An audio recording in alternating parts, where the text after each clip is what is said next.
In just a short span of 1 year, India has managed to skim off billions of dollars from the United States. Fraudsters shamelessly claim this as a form of Robin Hood-style wealth redistribution, while the US government seems powerless to curb it. How did India become the world leader in telecom fraud? And why do they specifically target the United States? According to an FBI report released in March this year, losses due to fraud in the United States have been increasing annually. In 2017, losses amounted to $1.4 billion, and by 2022, they skyrocketed to $10.2 billion. Among the primary victims are middle-aged and elderly individuals, collectively suffering an economic loss of $3.1 billion. Many victims reported receiving calls with Indian accents. For instance, 73-year-old former White House scientist Frances Sharples fell victim to a mild-mannered man with an Indian accent, who duped her of $655,000 from her retirement account. Notably, despite holding a doctorate and having served as the president of the National Academy of Sciences, she couldn't evade the trap. This is because Indian scam groups have rapidly evolved and become increasingly sophisticated in their criminal techniques. India, once a British colony, boasts high English proficiency. Despite the discernible Indian accent, being the world's most populous country comes with significantly lower labor costs. Salaries are less than 1/10 of those in the US. Since the 90s, major US corporations began outsourcing call center operations to India. By 2015, India's telephone customer service generated a whopping $146 billion. Aside from linguistic and labor cost advantages, there's also the advantage of time zones. For instance, major American platforms like Amazon need to maintain 24-hour customer service. Contacting their support during the early hours in the US often connects individuals to Indian customer service, as it coincides with their daytime, eliminating the issue of night shift expenses. Initially, many of the Indian scammers were former legitimate customer service representatives, accumulating phone numbers and personal information over years of providing customer service. They recognize that the key resource for phone scams lies in the quantity of phone numbers. According to incomplete statistics from the New York Times, India houses as many as 1.2 million individuals engaged in illegal call center activities, with each representative making hundreds of calls daily. Employing a wide net strategy, they repeatedly succeed in American phone scams. Moreover, having served American customers for years, some scammers have even studied or lived in the United States. They possess a deep understanding of American vulnerabilities, such as exploiting the fear associated with the IRS, Internal Revenue Service. These fraud groups have meticulously rehearsed scripts that enable call agents to confidently and professionally impersonate IRS officials, soliciting victims to transfer money to supposedly secure accounts. Some even evade tracking by demanding victims load funds onto rechargeable cards like Google or Microsoft gift cards, or even use Bitcoin for payment.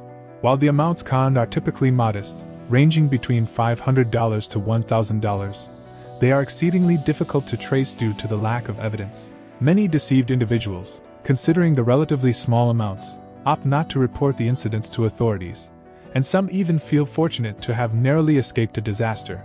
There are also instances of scams targeting young individuals. These Indian scammers impersonate FBI agents, calling individuals and falsely claiming their bank accounts are involved in drug deals. Given that statistics suggest around 40% of young Americans have encountered drugs before turning 18, Indian fraud groups capitalize on this probability to intimidate and successfully swindle those who answer their calls. Another tactic involves fraudulent pop-up ads claiming computer issues needing immediate fixing, accompanied by a provided phone number. Many individuals call to inquire, falling victim to scammers posing as Microsoft support, demanding a $100 repair fee. Subsequently, another call asserts the first was a scam, leveraging the revealed information from the initial transaction. Victims, fearing further exposure of personal information, often comply with instructions to transfer their bank funds to a specified new account. Besides the aforementioned methods, fraud groups engage in various online scams, including phishing websites, malware, and online shopping scams. India has a substantial pool of technical personnel supporting these endeavors. Statistics suggest that India has trained between 1.5 to 3 million programmers, with only 20% making it into legitimate IT companies. Consequently, a significant number of unemployed individuals have entered the fraud industry. These individuals are responsible for coding Trojan programs, while call agents lure Americans into visiting virus-infected websites, a tactic that easily traps older individuals less familiar with the internet. Given that most household computers use Microsoft systems, Many victims often blame Microsoft, alleging their systems are inadequate for safeguarding their finances. Some even sued Microsoft, claiming their customer service colluded with scammers to defraud the public. Eventually, Microsoft retaliated against India. Since India collaborates closely with Silicon Valley, they are concerned about their image in the eyes of these major companies. Consequently, when Microsoft took action, India cooperated, effectively targeting scam call centers. Subsequently, scammers learned to avoid antagonizing Microsoft and began impersonating personnel from other American companies. Officially, the Indian government lacks motivation to handle such scams. There's an extreme local democratic society in India believing that swindling Americans shouldn't be condemned since Americans are wealthy, termed as robbing the rich to help the poor. India's legal infrastructure is significantly lacking. Many cybercrimes have yet to be incorporated into criminal laws. As a result, the conviction rate for telecommunications fraud in India stands at a mere 1%. Consequently, Indian authorities are not deeply invested in investigating scam perpetrators.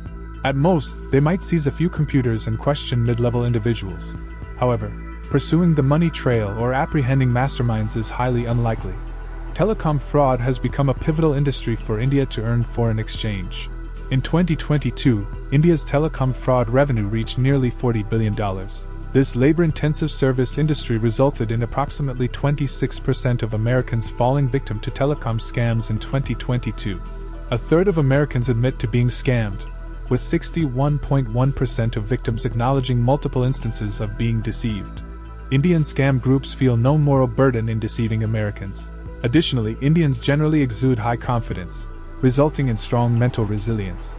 Even when their tactics are exposed, they remain unfazed and simply move on to the next target. Approximately 1.5 million individuals graduate from high school in India each year. Those with education beyond high school meet the training standards for American customer service jobs. Consequently, a significant portion opts for customer service roles. In India, formally trained customer service personnel earn around $100, while starting salaries in the phone scam industry amount to $300. With the additional commissions from scam proceeds, the income far exceeds that of regular positions. Thus, many individuals engaged in legitimate customer service by day switch to phone scams by night. The cost for Indian call center companies engaging in scams is exceptionally low, primarily comprising labor and communication expenses. Training costs are even negligible since American companies have already trained their employees. Their primary concern is how to repatriate the scam proceeds from the US to India. Can the US manage these scam cases effectively? While the FBI claims jurisdiction only within the US, with external matters overseen by the CIA, the Indian scammers defraud Americans, making it a domestic issue for the US. Ideally, the FBI should investigate, yet lacks enforcement authority abroad. Thus, the FBI's involvement in India happens through its offices there. In recent years, numerous reports regarding these scams were submitted, yet no action was taken. Even when the FBI conducted investigations in India after receiving thousands of such reports in 2020, their actions only resulted in confiscating some computer devices, apprehending a few low-level leaders for a few days. There was no substantial blow to the scam syndicates. Establishing these cases is challenging. Evidence collection is arduous. The number of individuals involved is vast, requiring the apprehension of tens of thousands for a thorough crackdown. Additionally, these scam groups have evolved into family-run enterprises. Entire villages might be involved, with remote villages appointing lookouts. Once the US FBI or police approach, these villages immediately shut down networks, making it difficult to obtain evidence of their crimes. Moreover, the FBI cannot share American victims' information with India, as it would compromise citizens' privacy. Consequently, both governments find it challenging to act. Just as with the case of the 73-year-old former White House scientist, Frances Sharples, who was swindled out of $655,000 from her retirement account. Reclaiming such funds is exceedingly challenging. The scammers equipped her with professional scripts to evade scrutiny during fraud investigations. When investigators questioned her about the reason for the transfer, she replied, "I've decided I want to invest in a different way." This response made it challenging to ascertain her motive for transferring the money. Adding to the absurdity, she now faces IRS debt collection as she must pay taxes on the transferred sum. The federal government views this money as income, potentially resulting in tax liabilities as high as hundreds of thousands of dollars. Hence, a reminder to the viewers of this channel: exercise heightened vigilance when receiving calls from familiar Indian accents to guard against scams.